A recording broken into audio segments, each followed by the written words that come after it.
चल रहा है, बल्कि हर साल हम लोग एक ट्रैफिक वीक मनाते थे। इस बार ट्रैफिक माह मना रहे हैं। आप कह भी रहे थे कि यहाँ कई तरह की इस तरह की समस्याएं रहती है कि आप भी बोल रहे थे कि नाबालिग बच्चे जो हैं बहुत गाड़ियाँ चलाते हैं। ये माह बेसिकली हम लोग इन्हीं लोगों को अवेयर करने के लिए कर रहे हैं, लेकिन मुझे समझ नहीं आता कि वो ऐसी सारी चीज़ें जो हर बार बताई जाती है, कितनी बार रिपीट की जाती है, हर कोई जानता है, लेकिन फिर भी उसका पालन क्यों नहीं करता। इसमें निश्चित रूप से जो कमी है वो हमारे ट्रैफिक सेल्स की है, और बल्कि और बड़े शब्दों में कहें तो सिविक सेल्स की। हमारा जो नागरिक सेल्स होना चाहिए कि हम नागरिक जीवन में कैसे बिहेव कर रहे हैं, रोड पे चलने को फूके नहीं, सार्वजनिक जगह को गंदा न करें, ये एक नागरिक सेल्स है। एक एग्जाम्पल लगेगा, ऐसे तमाम ऐसी चीजें जो लोगों से एक्सपेक्ट की जाती है कि आप उसको पालन करेंगे नागरिक होने के नाते, और ट्रैफिक सेंस भी उसी का एक हिस्सा है कि आप कभी भी जो उस तरह से जब आप रोड पे चलेंगे तो रैश ड्राइविंग नहीं करेंगे, बहुत तेज गाड़ी नहीं चलाएंगे, ड्रंकन ड्राइविंग नहीं करेंगे, और जब भी कोई पहिया वाहन अगर आप चला रहे तो आपको हेलमेट लगाना चाहिए। इतनी बार ये चीज़ें रिपीट करनी पड़ती है, लेकिन मुझे समझ नहीं आता ये हम लोग क्यों नहीं समझ पाते।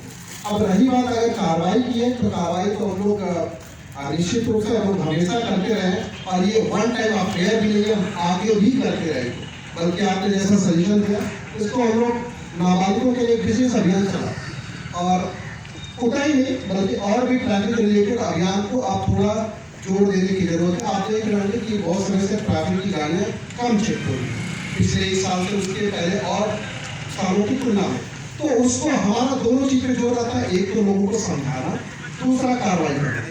और समझाने के लिए हम जो ट्रैफिक माह मना रहे हैं, ये पूरे एक महीने तमाम आयोजन ऐसे किए जाते हैं, लोगों को बार बार बताया जाता है कि ट्रैफिक नियमों का पालन। कुछ और चीज़ें हैं जो हम लोग तमाम अपने जागरूकता जो प्रोग्राम है उसको उसके माध्यम से चलाते हैं। जैसे आपको मालूम होगा कि अब हर गांव में कोई न कोई एक ऐसा केस जरूर होगा जिसमें आपने सुना होगा कि कोई व्यक्ति एटीएम फ्रॉड, साइबर फ्रॉड का शिकार हो गया, ओटीपी बताया, पैसा छू कर। आप सोचिए कि इतनी बार ये चीजें भी रिपीट की जाती है, लेकिन उसमें कहीं ना कहीं लोग अभी तक जागरूक नहीं हो पाए हैं। दूसरे अपराधी भी इसमें बहुत साथी होते हैं, और वो तमाम ऐसे उपाय अपनाते जिससे सामने वाला विश्वास करके अपना ओटीपी उनको बताता है। तो साइबर अपराध जो है उस पर अभी हम लोग रोक लगाने की कोशिश करते हैं। अभी कोविड की वजह से कुछ कार्यक्रम बंद है, नहीं तो हम लोग स्कूल कॉलेजेस में हमारे बच्चों को हम लोग ट्रेनिंग देते थे। पॉक्सो एक्ट में कि क्या प्रोविजन है, गुड टच बैड टच, बच्चों को हम लोग जागरूक करते थे।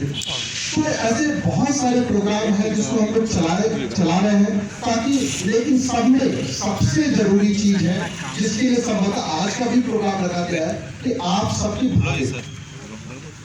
पुलिसिंग सिर्फ अकेले नहीं हो सकती, जितने अधिक से अधिक लोग जुड़ेंगे उतना लोगों के हित के लिए भी अच्छा है, और हमारे लिए तो अच्छा ये कि आप हमारे आंख और कान बने, आप हमारी मदद करें, आप हमें फीडबैक दें, हम पुलिसिंग को और बेहतर करेंगे। और जैसा आप कह रहे थे कि निश्चित रूप से हमारे जो पुलिस स्टाफ है उनको हम लोग लगातार इंकरेज कर रहे हैं कि पुलिसिंग बेहतर होना चाहिए। आपको मैं पूरे दावे के साथ कह सकता हूँ कि पूरे जिले में पिछले 1.5 साल में ऐसा कोई बड़ा अपराध नहीं है जिसको हम लोगों ने हल नहीं किया। हर अपराध को हमने निकाला है। वो कारण ये कि हमारा जो स्टाफ है वो मोटिवेट हम लोग उनको करते रहते हैं, एक कंपटीशन करवाते हैं, एक वो निकाल दिया तुम्हारे यहाँ से क्यों निकला। कुछ ऐसे अपराध विशेषकर चोरी के अपराध, उसमें हम लोग समय लगता है। ये मान के चलते हैं कि चोर ऐसा लगता है कि कहीं से भी आया और कहीं को रोक, तो लेकिन ऐसा भी नहीं होता कि वो नहीं निकलता, उसमें थोड़ा देर होता है। देखते हुए चोरी का कोई 2 महीने पुराना मामला आज निकलता है, और आज का मामला 2 महीने बाद निकलता है।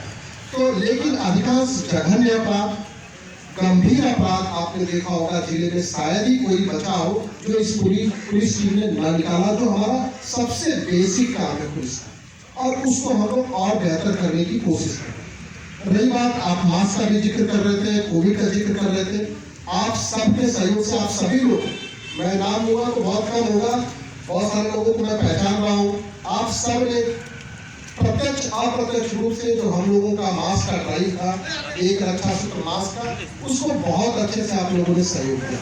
गांव-गांव से लोगों का हम लोगों को सहयोग मिला, लोगों ने मास्क डोनेट किया और लोगों को मास्क बांटा गया। देखा जाए तो ये मास्क बांटने का अभियान नहीं था, ये हम सबका एक सुरक्षा कवच जो मास्क आज के समय में है, उसके प्रति जागरूकता बढ़ाने का अभियान और सभी ने इसमें भागीदारी निभाई। इसमें आप सब की इतनी शानदार भागीदारी से हम लोगों को एक न केवल रायगढ़ पुलिस को बल्कि रायगढ़ को एक पहचान मिली, जिसके लिए आप सभी बधाई के पात्र हैं। हम लोग कुछ और भी कोशिश कर रहे थे। आपने देखा होगा कि जिले में कुछ सबसे भीषण बाढ़ एक बार आई थी, 2011 में एक ऐसी बाढ़ आई थी। संवेदना अभियान चलाया गया लोगों को, बाढ़ पीड़ितों की मदद के लिए। शायद पुलिस ने ऐसा कोई अभियान पहले न चलाया, क्योंकि हम ये चाहते थे कि हमारे जो लोग हैं, बाकी विभाग को काम करते ही हैं, बाकी विभाग मदद करते हैं, उसमें थोड़ी बहुत देरी होती है, समय लगता है, क्यों न उसको त्वरित हम लोग सहायता दें। और पुलिस विभाग ने संवेदना अभियान से बाढ़ पीड़ितों की मदद की। हम लोग आपको मालूम है एक समर्पण अभियान भी चला रहे हैं, जिसमें वृद्धजनों को हम लोग मदद करने की कोशिश कर रहे हैं, उनको एनरोल कर रहे हैं, उनकी समस्याएं जानने की कोशिश कर रहे हैं। इसके अतिरिक्त तमाम ऐसे अभियान, मैं आपको कुछ ऐसी चीजें बता रहा हूँ जिससे हम लोग की तरफ से आप देख रहे होंगे कि ईमानदार कोशिश है कि लोगों को जोड़े, लोगों की मदद करें, विशेषकर ऐसा वर्ग जो कहीं न कहीं छूट जाता है, जिसको जरूरत रहती है, ऐसे वर्ग को हम लोग मदद कर पाए। और मैं आपको विश्वास दिलाता हूँ, आप सबके सहयोग से हम लोग जिले में पुलिसिंग और बेहतर करेंगे, ताकि फाइनली आप लोगों के लिए पुलिस है। मैं हमेशा आपको करिए और लोगों की पुलिस बन के दिखाएंगे। और जरूरत है इसमें आप कुछ कदम बढ़ाएं, कुछ हम कदम बढ़ाएं। मुझे लगता है कि ये कदम जो है सार्थक भी हो रहा है और आगे आने वाले समय में और कुछ बेहतर उपायों से हम लोग पुलिसिंग और बेहतर करेंगे। लेकिन मेरा एक अमल निवेदन है आप सबसे, किसी को झिझकने की जरूरत नहीं। आपको जब भी जरूरत हो मुझे मेरे व्हाट्सएप नंबर पे आप कभी भी कांटेक्ट कर सकते हैं। अगर मैं फोन ना उठाऊं, जैसा आपको पता रहता है, कई बार हम लोग की जरूरत से ज्यादा व्यस्तताएं रहती है, लेकिन व्हाट्सएप पे अगर आप मैसेज डालेंगे तो कभी न कभी उसको देखकर मैं स्वयं रिप्लाई करने की कोशिश करता हूँ। और बाकी हमारे एसओपी यहाँ बैठते हैं धर्मजयगढ़ में, आप उनसे मिलते भी रहते हैं और भी उनको सहयोग लीजिए। थाने के स्टाफ से अगर आप थाने आते हैं, अगर आपकी बात कोई नहीं सुनता है, उससे ड्यूटी अफसर तो थाना प्रभारी से संपर्क करिए, एसओपी से मिलिए और जरूरत पड़े तो हमारे ऑफिस में कभी भी भेजिए, कभी भी कोई आ सकता है। आप सबका स्वागत है। इसी के साथ मैं अपनी बात समाप्त करूँगा और जिनकी समस्याएं हैं, हम सब कुछ करने के बाद ये सारा प्रोग्राम खत्म होने के बाद वो रुक जाएंगे, उनकी समस्याएं मैं अलग से सुनूंगा और उसमें जो भी निदान की जरूरत होगी या निर्देश की जरूरत होगी उसको मैं देने की कोशिश करूँगा। Thank you very much. बहुत बहुत धन्यवाद सर। अभी जैसा कि सर ने बताया कि जब चौपाल सिर्फ आप लोग की समस्याओं के लिए ही आयोजित किया जा रहा है, ये बल्कि ये राष्ट्रीय जैसे पूरे देश में 35वां राष्ट्रीय सुरक्षा सप्ताह चलाया जा रहा है। उस कार्यक्रम में अपन को हेलमेट वितरण करना है, लोगों को जागरूक करना है। उसके अतिरिक्त समर्पण अभियान के तहत कंबल लोगों को कुछ सामान वितरित किया जाएगा। बस इसके अतिरिक्त पुलिस के प्रति कोई अगर कार्यक्रम स्थल में बैठे ग्रामीण या कोई भी व्यक्ति गणमान्य नागरिक कोई सुझाव देना चाहते हैं या कुछ बोलना चाहते हैं तो ये खुला मंच कोई भी बोल सकता है। इसमें साधारण आमंत्रित है कोई भी। मेरे तरफ से थाना दरभंगा से निवेदन है कि यहाँ पे छोटी छोटी धमकाने की साथ को बात आती है बाईपास में, मेरी बात की हुई थी इसको